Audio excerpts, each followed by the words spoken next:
बिस्मिल्लाहिर्रहमानिर्रहीम। अच्छा बेटा, नेक्स्ट हमारा चैप्टर नंबर 8 में टॉपिक है अल्केन्स को आज डिस्कस करते हैं। अल्केन्स का दूसरा नाम पैराफिन्स भी है। पैराफिन्स का लफ्जी मतलब जो है ना, वो दो वर्ड्स का ये कॉम्बिनेशन है, पैरम और अफिन से निकला ना। पैरम का मतलब लिटिल, अफिन का मतलब अफिनिटी, सलाहियत है ना। तो मतलब इनकी रिएक्शन करने की एबिलिटी इतनी ज़्यादा नहीं होती, इस वजह से इनको पैराफिन्स का नाम देते हैं। ये भी आगे शॉर्ट क्वेश्चन भी आ जाएगा। अच्छा, यहाँ पे हमारे पास एक तो ये इसका दूसरी लाइन में दिया है जनरल फार्मूला CnH2n+2 का ना, ये आपका MCQ बनता है। और सेकेंड नंबर पे सैचुरेटेड हाइड्रोकार्बन का भी हमने पीछे शॉर्ट क्वेश्चन किया था पिछले लेक्चर में, कि वो हाइड्रोकार्बन जिसमें कार्बन कार्बन सिंगल बॉन्ड उनको सैचुरेटेड कहते हैं। और दूसरा हमारे पास MCQ या लास्ट लाइन में ये है कि each carbon atom in alkane is sp3 hybridized और and has a tetrahedral geometry, यानी हर कार्बन एटम जो अल्केन्स के अंदर है उसकी हाइब्रिडाइजेशन sp3 है और उसकी ज्योमेट्री टेट्राहेड्रल होती है। ये MCQ आपका होगा। उसके बाद है first general methods of preparation. अच्छा, पेपर्स के अंदर इस तरह लॉन्ग क्वेश्चन कभी नहीं आया कि वो 3-4 आपको कहे जी कि right the different methods for the preparation of alkane. अमूमन ऐसे ही होता है कि ये शॉर्ट क्वेश्चन ही बनते हैं सेपरेटली, और या अगर लॉन्ग बनाए तो फिर तो उनका नाम लेके मैं वो एक्सप्लेन करते हैं इसमें। फर्स्ट है जी addition, hydrogenation of unsaturated hydrocarbons. Hydrogenation कहते हैं एडिशन ऑफ हाइड्रोजन को, प्रोसेस को। इसी का दूसरा नाम सेबेटायर-सेंडेंस रिएक्शन भी है। नेम्ड रिएक्शन है, यानी साइंटिस्ट के नाम के साथ ये रिएक्शन है। तो शॉर्ट क्वेश्चन के वाले से भी ये वेरी इंपॉर्टेंट शॉर्ट क्वेश्चन है कि सेबेटायर-सेंडेंस रिएक्शन क्या होता है, या हाइड्रोजिनेशन ऑफ अनसैचुरेटेड हाइड्रोकार्बन क्या होती है। तो हम कहते हैं कि आपके पास डबल बॉन्ड या ट्रिपल बॉन्ड वाले जो कंपाउंड हैं उसमें हाइड्रोजन को ऐड करें तो डबल बॉन्ड टूट के सिंगल में कन्वर्ट हो जाता है। ये दो हाइड्रोजन है ना, तो एक हाइड्रोजन इस कार्बन के पास, एक हाइड्रोजन दूसरी कार्बन के पास, और दरमियान में जो डबल बॉन्ड है वो सिंगल हो जाता है। इसमें हमें कैटलिस्ट यूज करना पड़ता है, निकल कैटलिस्ट है, तो टेम्परेचर 200 से 300 है। इसके अलावा प्लाटिनम या प्लेडियम भी यूज हो सकता है, लेकिन उसके साथ फिर टेम्परेचर नहीं हमें देना पड़ता, वो रूम टेम्परेचर पे रिएक्शन हो जाता है। तो डबल बॉन्ड को सिंगल बॉन्ड में बदलना, ओवरऑल आप ऐसे याद रख लें कि डबल बॉन्ड को सिंगल बॉन्ड में हमने बदलना है तो हमने हाइड्रोजिनेशन करनी है। डबल बॉन्ड को सिंगल बॉन्ड में कन्वर्ट करना है या ट्रिपल बॉन्ड को सिंगल बॉन्ड में कन्वर्ट करना है तो हमने हाइड्रोजिनेशन करनी है, हाइड्रोजन ऐड करनी है। और एडिशन का तरीकेकार ये है कि या तो निकल कैटलिस्ट है इस टेम्परेचर में, और या फिर हम उसमें प्लाटिनम प्लेडियम को यूज करेंगे तो रूम टेम्परेचर लिख देंगे। तो एक तो ये आपका शॉर्ट क्वेश्चन इस तरह होगा कि हाइड्रोजनेशन के आपने ये एग्जांपल दे दी। दूसरा इसका पूछते हैं कि इसके यूजेस, एप्लीकेशन क्या है ना। तो ये आखिरी जो पैराग्राफ है उसके अंदर इसकी इंडस्ट्रियल इंपॉर्टेंस भी लिखी हुई है कि production of vegetable ghee by the catalytic hydrogenation of vegetable oil. Oil को घी में हम बदलते हैं हाइड्रोजनेशन के प्रोसेस को यूज करके। ऑयल क्या है, वो अनसेचुरेटेड फैट, उसमें फैटी एसिड्स होते हैं जो अनसेचुरेटेड होते हैं, डबल बॉन्ड वाले होते हैं। उनकी हाइड्रोजनेशन करके उसको जब सिंगल बॉन्ड में कन्वर्ट किया जाता है तो वो ऑयल से घी में कन्वर्ट हो जाता है। तो ये इस मेथड की एक एप्लीकेशन बन जाती है। ये शॉर्ट क्वेश्चन के वजह से very important question. Second number हमारे पास है जी from alkyl halides. Alkyl halide जो है उससे भी हम हाइड्रोजनेशन का प्रोसेस जो है वो शुरू कर सकते हैं। अल्केन अल्केन फार्मेशन का प्रोसेस जो है हम कर सकते हैं। इसमें अल्काइल हैलाइड्स को कैसे यूज किया जाता है, अमूमन इसके आपकी बुक के अंदर जो मेंशन है वो 3 मेथड है। यहाँ पे इस वक्त 2 मेथड दिए हुए, तीसरा आगे आपका चैप्टर नंबर 10 में आ जाएगा। यहाँ पे पहला मेथड तो ये है कि अल्काइल हैलाइड हमारे पास हो, उसको जिंक से रिएक्शन करवाते हैं in the presence of halogen acid, यानी HX है ना, जैसे HCl होता है तो उसी तरह ये HX जर्नल लिखा हुआ है। एक्स जो यहाँ पे हेलोजन होगा एक्स की जगह, वही आपने यहाँ पे भी एक्स की जगह लेना है, और ये आपको अल्केन प्रोड्यूस कर देता है और साथ जिंक हैलाइड बन जाता है। याद आप ऐसे रख लें कि Zn की वैलेंसी 2 होती है ना जिंक की, तो जिंक ने ये HX में से भी X ले लिया है, उधर अल्काइल हैलाइड में से भी X ले लिया है, तो मिल के ZnX2 हो गया, और ये जो हाइड्रोजन है वो R के साथ अटैच होके अल्केन बना देती है। एग्जाम्पल ये तो जनरल हो गया, और स्पेसिफिक एग्जाम्पल जैसे मिथाइल आयोडाइड है, इसको जिंक से, अब चूंकि यहाँ आयोडाइड है ना, मिथाइल आयोडाइड आयोडीन है, तो आपने एसिड जो लेना है उसमें भी आयोडीन होनी चाहिए। तो जिंक आयोडाइड बन जाएगा I2, और HCH3 के साथ जुड़ के CH4 बना देगा। इसी तरह ये 2 ब्रोमो ब्यूटेन है, इसका नाम कैसे दिया हुआ है, जैसे आपने पीछे पढ़ा था लॉन्गेस्ट चेन सिलेक्ट करें तो ये लॉन्गेस्ट चेन बनी 4 कार्बन की। फिर हम नंबरिंग करते हैं तो जो हेलोजन होते हैं ये सब्स्टिट्यूएंट के तौर पे लिया जाता है, ब्रांच के तौर पे ना, तो जिस साइड से ब्रांच करीब उधर से नंबरिंग, तो नंबरिंग इधर से ही हो जाएगी 1 2 3 4 हो जाएगी। तो 2 पे ब्रोमो आ गया, 2 ब्रोमो ब्यूटेन हमारे पास ये कंपाउंड का नाम हो गया। 2 उसकी पोजीशन है और ब्रोमो उसका नाम है और ब्यूटेन चेन का नाम हो गया। अच्छा, इसका अगर रिएक्शन आप करवाएंगे जिंक और HBr से करवाएंगे तो ZnBr2 और H यहीं पे आके अटैच होके अल्केन बन जाएगा। तो ओवरऑल आप ऐसे इसको याद रख सकते हैं कि जनाब जिस कार्बन से हैलोजन ने हटना है उसी कार्बन को आपने एक हाइड्रोजन देनी है। इस रिएक्शन का ये रिजल्ट है। कोई भी अल्काइल हैलाइड हो, जिंक से रिएक्शन करवाते हैं और जो हैलोजन है उसी का ही हैलोजन एसिड ले लेते हैं, तो ओवरऑल रिएक्शन ये है कि वो अल्केन को आप दोबारा लिख लें, उसी को जहाँ से ब्रोमीन हैलोजन ग्रुप जुड़ा है उसको हटा के वहाँ पे एक हाइड्रोजन लगा दें, ये आपका कंपाउंड बन जाएगा, प्रोडक्ट बन जाएगी। दूसरा तरीका अल्केन बनाने का अल्काइल हैलाइड से ही एक और है जिसको हम नाम देते हैं हाइड्रोजिनोलाइसिस। ये वह शॉर्ट क्वेश्चन के तौर पे भी इंपॉर्टेंट है, दूसरी लाइन में ये लिखे ना हाइड्रोजिनोलाइसिस। शॉर्ट क्वेश्चन आता है व्हाट इज हाइड्रोजिनोलाइसिस, उसकी डेफिनेशन भी साथ लिखी हुई है। हाइड्रोजिनेशन यानी एडिशन ऑफ हाइड्रोजन है, अकम्पनाइड बाय बॉन्ड क्लीवेज, कि जिसके साथ बॉन्ड भी टूट के हाइड्रोजन ऐड होती है। जैसे ये RX है, उसमें हाइड्रोजन ऐड करते हैं तो प्लेडियम चारकोल है, हीट करते हैं तो RH बना और HX है। अब ये कैसे बना, देखें ना H2 था ना, तो H2 का मॉलिक्यूल टूट गया, 2 हाइड्रोजन एटम अलग, R और X का बॉन्ड भी टूट गया। इस R के पास भी एक हाइड्रोजन आ गई, एक X के पास हाइड्रोजन आ गई, तो हाइड्रोजन ऐड ही हुई है इसी अंदर, लेकिन यहाँ पे जो सिंगल बॉन्ड था उसको तोड़ के 2 हिस्सों में इस मॉलिक्यूल को बदल दिया और फिर ऐड हुई है। इस वजह से इसको हाइड्रोजिनोलाइसिस का बोलते हैं। लाइसिस का मतलब होता है ना ब्रेकेज। ठीक हो गया, ये अलग से शॉर्ट क्वेश्चन आपका बन सकता है, इंपॉर्टेंट हाइड्रोजिनोलाइसिस क्या होती है, एग्जांपल दे दें। और ऊपर वाले का शॉर्ट क्वेश्चन सिंपली ये हो सकता है कि अगर सवाल हो कि जी अल्काइल हैलाइड से अल्केन बनाने के कोई से 2 मेथड लिख दें या कोई एक मेथड लिख दें, तो दोनों में से जो 2 है ना ये कोई लिख दें। और अगर क्या है कि जिंक के साथ कैसे बनेगा जिंक की मौजूदगी में, तो फिर ये ऊपर वाला रिएक्शन लिख देंगे। तीसरा हमारे पास है G D carboxylation of monocarboxylic acid, कि जो मोनोकार्बोक्सिलिक एसिड है उसकी डी कार्बोक्सिलेशन करते हैं तो उससे हमें अल्केन कैसे बनती। डी कार्बोक्सिलेशन जैसे आपका था ना, हेडिंग आपने अभी यहाँ बनाई थी हाइड्रोजिनेशन, एडिशन ऑफ हाइड्रोजन, और इसी के साथ अगर DE लगा दो, डी हाइड्रोजिनेशन, इसका मतलब होगा रिमूवल ऑफ हाइड्रोजन। तो इसी तरह यहाँ पे भी बन रहा है डी कार्बोक्सिलेशन का मतलब रिमूवल ऑफ कार्बोक्साइल ग्रुप, कहां से, of monocarboxylic acid. Carboxylic acid जो होते हैं उसमें मोनो ग्रुप यानी एक ही आपका ना कार्बोक्साइल ग्रुप मौजूद है उसके अंदर, तो उसको मोनो कार्बोक्सिलिक एसिड बोलते हैं। जैसे ये लिखन RC डबल बॉन्ड OH, यहाँ अगर H आ जाए तो वो कार्बोक्सिलिक एसिड है ना, C double bond OH group, इसको कार्बोक्सिलिक एसिड बोलते हैं। अब उसी का सोडियम के साथ साल्ट बना लिया तो ये सोडियम यानी उसका साल्ट हो गया ना।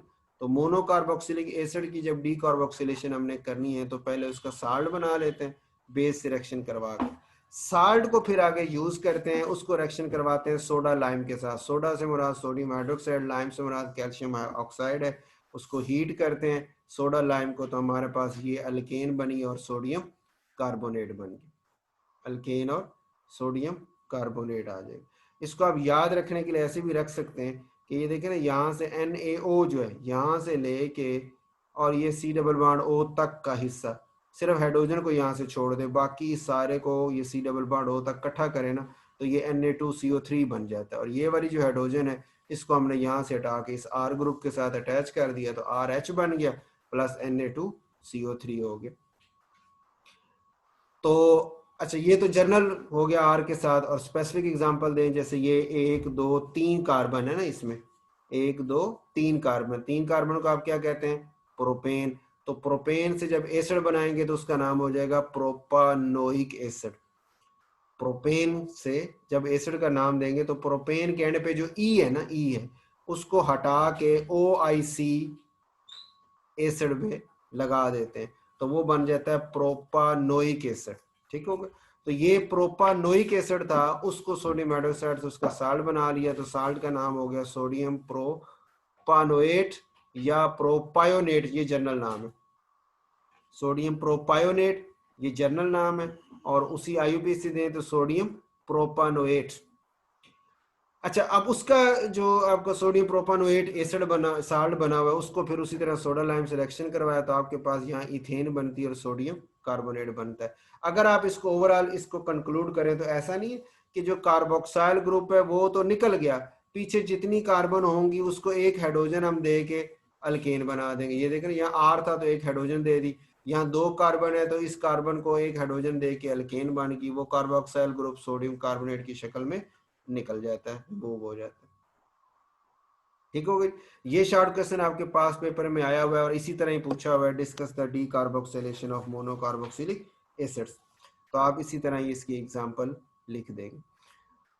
उसके बाद है जी कोब्स इलेक्ट्रोलिटिक मेथड, ये दूसरा मेथड है कार्बोक्सिलिक एसिड से ही अल्केन बनाने का, ये दूसरा तरीका है। और इसमें आप देखेंगे तो जो पिछला था वो भी कार्बोक्सिलिक एसिड का था, लेकिन उसमें भी हमने पहले साल्ट बनाया फिर उसको सोडा लाइम से करा के ना रिएक्शन करवा के अल्केन में बदला। उसी तरह यहाँ पे भी कार्बोक्सिलिक एसिड ही है, लेकिन पहले उसका साल्ट बनाया, साल्ट की फिर इलेक्ट्रोलिसिस की है, और हमारे पास alkane, carbon dioxide, sodium hydroxide और हाइड्रोजन जो है वो प्रोडक्ट्स बन जाते हैं। अच्छा, यहाँ पे एक आपके पास जो पॉइंट है, एक दो इसके अंदर ना, मसलन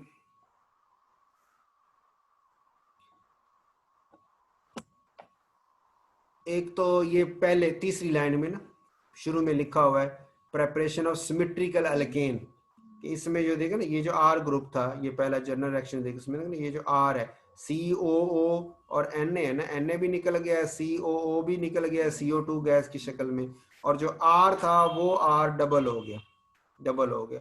ऐसी अल्केन को बोलते हैं सिमेट्रिकल अल्केन।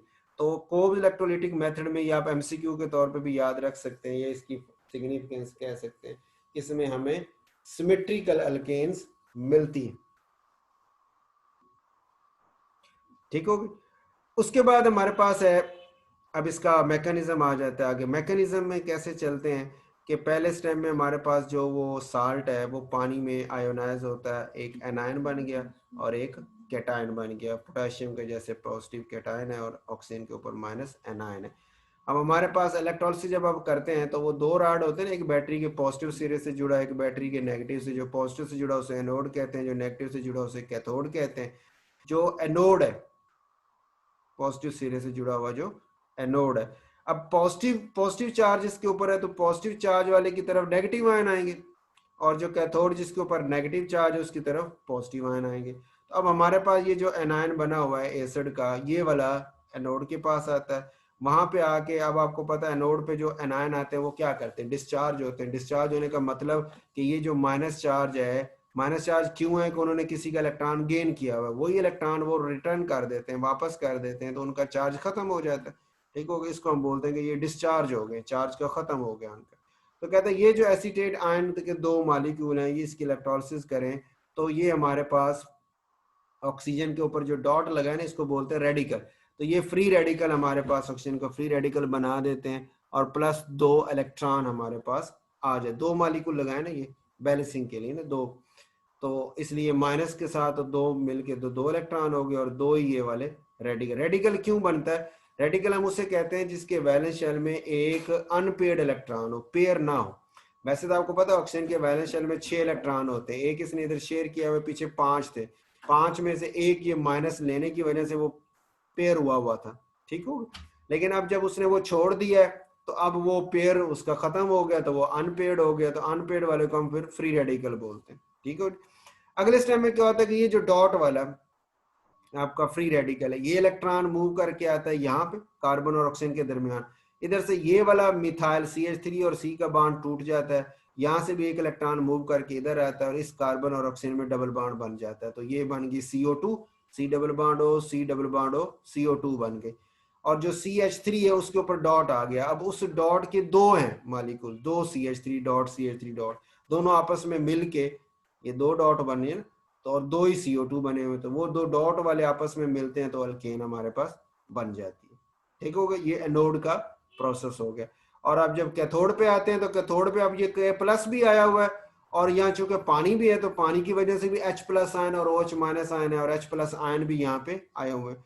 तो आपको पता है H+ आयन की डिस्चार्ज होने की पावर ज्यादा होती थी, इस वजह से वाटर में से H+ आयन इलेक्ट्रॉन लेते हैं, लेके H2 गैस बना देते हैं और हाइड्रोक्साइड आयन हाइड्रोक्साइड आयन फिर K+ के साथ मिलके KOH बना देता है, यानी बेस बना देता है। इसका एक साइड इफेक्ट ये है कि this reaction has limited synthetic application as it forms a number of side product. ये तो हमने दो बना दिए ना, ये छोटे से मॉलिक्यूल तो दो ये बन गए, ये तो सिंपल है। लेकिन जब मॉलिक्यूल का स्ट्रक्चर बहुत बड़ा हो और ब्रांचें वगैरह हो तो फिर काफी सारी कम्प्लेक्स स्ट्रक्चर बनते हैं, काफी सारे प्रोडक्ट बन जाते हैं इधर उधर के, जिसकी वजह से फिर हमारे लिए ये रिएक्शन इतना यूजफुल नहीं रहता। सिंथेटिक में कोई चीज बनानी हो उसमें वही रिएक्शन ज्यादा बेहतर होता है जो एक ही प्रोडक्ट देता है। जो एक से ज्यादा प्रोडक्ट दे तो वो फिर हमारे लिए उनको अलग करना और फिर आगे यूज करना काफी मुश्किल हो जाता है। ठीक हो गई, ये आपका लॉन्ग पास पेपर में ये कोब्स इलेक्ट्रोलिसिस का जो मेथड है ये लॉन्ग क्वेश्चन में आया हुआ है कि discuss the mechanism for the Kolbe's electrolysis, तो उसमें आप ये लॉन्ग क्वेश्चन में ये मैकेनिज्म इसका लिखेंगे। आपके नोट्स में भी आ जाएगा, नोट्स में भी इसका ये मैकेनिज्म लॉन्ग क्वेश्चन में उसने एक्सप्लेन किया हुआ है। ठीक है, उसी पैटर्न पे दिया। अच्छा, उसके बाद है जी हमारे पास फॉर्म, चौथा मेथड है फ्रॉम कार्बोनाइल कंपाउंड्स अल्डिहाइड्स और कीटोन्स। ये भी शॉर्ट क्वेश्चन में इंपॉर्टेंट है, क्योंकि ये इसमें नाम आ जाता है ना, क्लीमेंसन रिडक्शन है और एक है वुल्फ किशनर रिडक्शन। अब हमारे पास है दो, एक अल्डिहाइड और एक कीटोन। कार्बोनाइल कंपाउंड, कार्बोनाइल किसको कहते हैं, ये आपने 7वें चैप्टर में हमने डिस्कस किया था कि ये जो C double bond O group आपको नजर आ ना, ये C double bond O group, इस ग्रुप को बोलते हैं carbonyl. C double bond O group को क्या बोलते हैं, कार्बोनाइल बोलते हैं। तो कार्बोनाइल ग्रुप जो है, इस सिर्फ इसी में नहीं कई कंपाउंड्स के अंदर है। अगर आपको याद हो 7वें चैप्टर में, तो उसमें एक सेकंड अभी देख लेते हैं। ये देखें ना 7वें चैप्टर फंक्शन, ये C double bond O carbonyl है।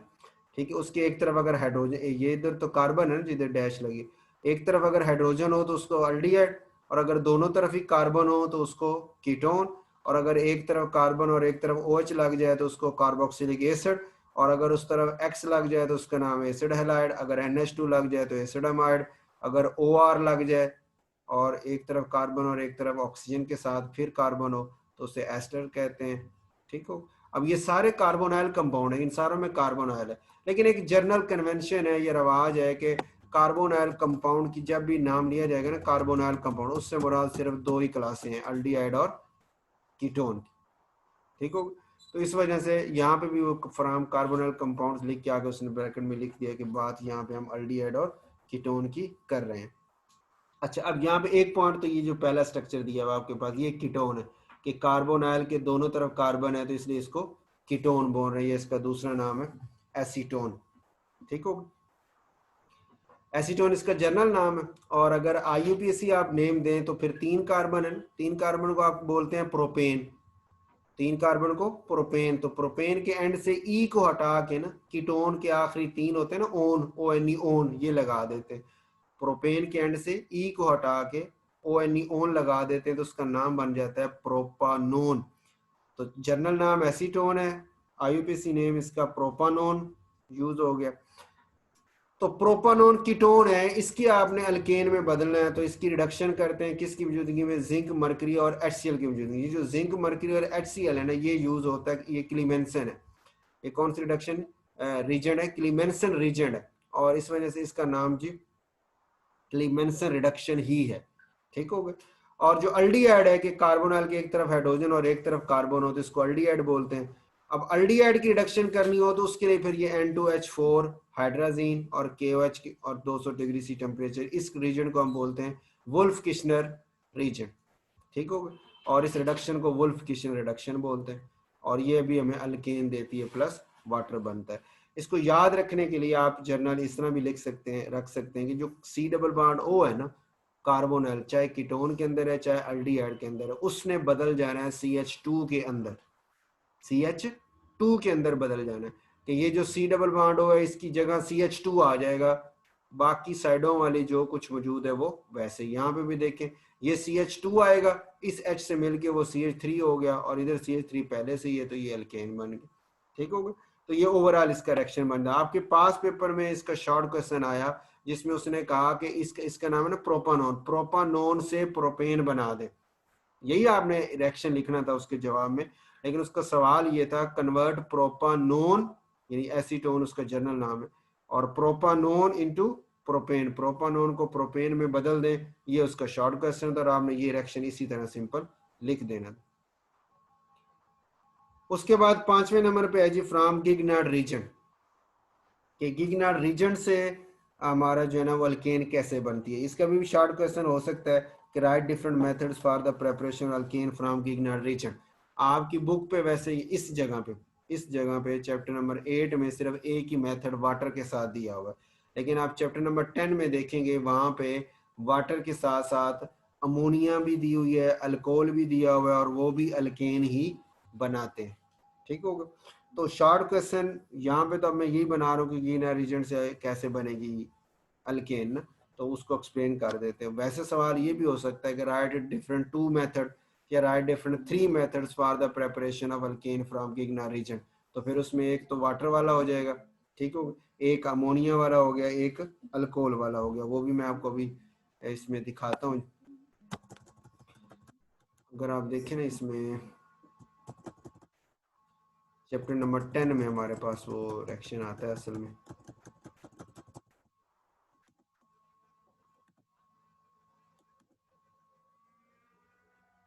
ये देखिए ये वाटर से रिएक्शन करवा रहा है, गिगनार्ड रीजन है, ये वाटर से करवाया तो अल्केन है, अमोनिया से कराया तो अल्केन है, ठीक है, और अल्कोहल से कराया तो अल्केन।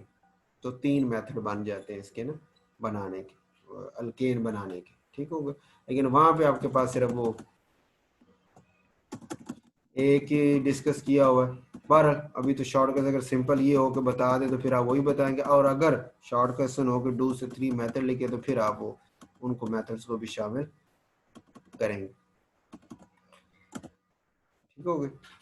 अच्छा इसमें अब पहला पॉइंट तो ये था गिगनार्ड रीजन क्या चीज है ना, गिगनार्ड रीजन क्या चीज, ये साइंटिस्ट का नाम है गिगनार्ड, उसी से ये बनाया, उसी ने सबसे पहले बनाया था। बनाया कैसे था कि अल्काइल हैलाइड लिए थे, उसको उसने मैग्नीशियम से रिएक्शन करवाया था, तो अल्काइल मैग्नीशियम हैलाइड बन, जैसे ना CH3IO मिथाइल आयोडाइड हो CH3I, उसको जैसे यहाँ पे CH3Br है, CH3Br लिया था, उसको मैग्नीशियम से कराया तो वो CH3MgBr बन गया, इसी को नाम देते हैं गिगनार्ड रीजन का। उसको फिर वाटर से रिएक्शन करवाते हैं 3 की मौजूदगी में, तो हमारे पास अल्कीन और ये प्रोडक्ट, इसको प्रोडक्ट को बनाने का भी एक तरीका हो सकता है। मैं आपको इधर भी इसमें अगर इसने शो किया ना यहाँ पे तो हो जाएगा आपका, जी नहीं इधर नहीं शो किया, चलो इधर ही डिस्कस कर लेते हैं। दूसरा ये है कि आप ये देखो ना कार्बन मैग्नीशियम मेटल है उसके ऊपर पार्शियल पॉजिटिव चार्ज है, साथ इधर कार्बन के ऊपर भी पार्शियल माइनस चार्ज है, इधर हेलोजन के ऊपर भी पार्शियल माइनस चार्ज है। जो आने वाला रीजन है उसके भी 2 हिस्से होंगे, एक पार्शियल पॉजिटिव होगा एक नेगेटिव होगा, आप ये बस डिसाइड कर लेंगे पॉजिटिव कौन सी साइड और नेगेटिव कौन से। तो उस आने वाले मालिक्यूल की स्पीशी की जो नेगेटिव साइड है उसको आपने ला के मैग्नीशियम जो यहाँ पे पॉजिटिव साइड है उससे जोड़ देना। ठीक हो गया। और यहाँ की जो नेगेटिव साइड ये जो कार्बन वाली CH3 वाली है उसको उठा के उसकी जो पॉजिटिव साइड जैसे यहाँ पे हाइड्रोजन है उससे जोड़ दिया, तो CH3 को H से जोड़ा तो CH4 बन गया, और OH को ला के Mg से जोड़ दिया तो Mg के साथ OH भी अब जुड़ा हुआ है और Br भी जुड़ी हुई है। ठीक हो, ये इसका गिगनार्ड रीजन का बन जाता है रिएक्शन। अच्छा अब इसमें एक पॉइंट आप सवाल कर सकते हैं कि सर जब Br पे भी नेगेटिव पार्शियल माइनस चार्ज है तो फिर कार्बन का पे ही क्यों वो जाके जुड़ा, उधर क्यों नहीं, हालांकि हेलोजन है उसके ज्यादा पार्शियल माइनस है कार्बन की निस्बत से। तो असल में बात ये कि नो डाउट कि हैलोजन ज़्यादा इलेक्ट्रोनेगेटिव है, लेकिन इस मैग्नीशियम और हैलोजन का जो बॉन्ड है ये ज़्यादा स्ट्रॉन्ग है। कार्बन और मैग्नीशियम का बॉन्ड इतना ज़्यादा स्ट्रॉन्ग नहीं है, बॉन्ड एनर्जी कम होने की वजह से वो जल्दी से आसानी से टूट जाता है, इसलिए वही रिएक्शन में फिर इन्वॉल्व हो जाता है, हैलोजन वाले की बारी नहीं आती। ठीक हो गई। तो ये हमारे पास यहाँ पे आज ये यहाँ तक आपका ना वो हो जाता है, प्रेपरेशन मुकम्मल हो जाती है। ठीक हो। तो नेक्स्ट इंशाल्लाह इसकी फिजिकल प्रॉपर्टीज और फिर वो रिएक्शन हम स्टार्ट करेंगे। तो आज इतनी क्लोज करते हैं।